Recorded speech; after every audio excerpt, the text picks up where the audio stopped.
ito. Kaya, itry nyo na to. Ayan, kinuha na namin yung sa loob. Yan po yung lutuin natin, yung laman.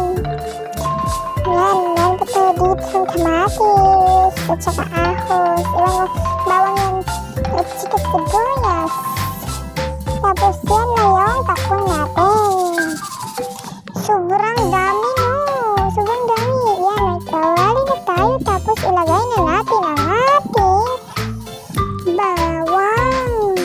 Pagkatapos niyan, okay. Tapos, mix.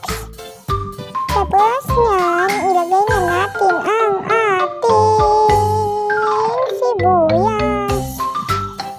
After that, yan, okay na naman, mix. Tapos, ilagay na natin ang kamatis. Ilagay na natin ang kamatis. Pagkatapos natin yan, paglagay, okay pa rin. Tapos, mix lang. Sobrang bango yan. Sobrang bango. Talaga naman pang sahog, no? Tapos, yan, ilagay na natin ang ating taklong. Yung taklong, guys. Yan. Kita nyo, nilagay ko. Yan, sobrang sarap na yan. Pagkatapos naman yan, okay lang natin yan. After naman, maano siya, para siyang adobo. Yan, lagyan natin ng patis. Pagkatapos natin paglagay ng patis is okay lang. Pagkatapos niyan, okay pa rin. Yan. Sobrang yummy yan. Oh my God, nakikita yung mukha ko.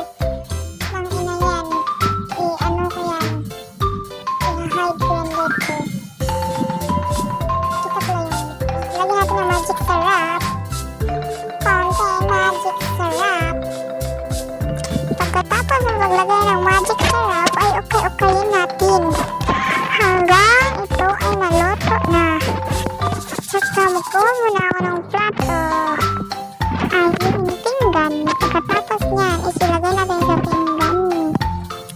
Yung pag-init, kaping mainit. Wait lang ha. Maghintay kayo. Kasi, yan, ito, hanguin na natin guys. Hanguin kasi ay luto na. Sobrang yummy yan. Parang adobo talaga siya. Kung hindi pa kayo nakatikim yan, tikman nyo to. OMG talaga ang reaction nyo. Taklong yan. Galing sa... Halaan nyo kung saan galing.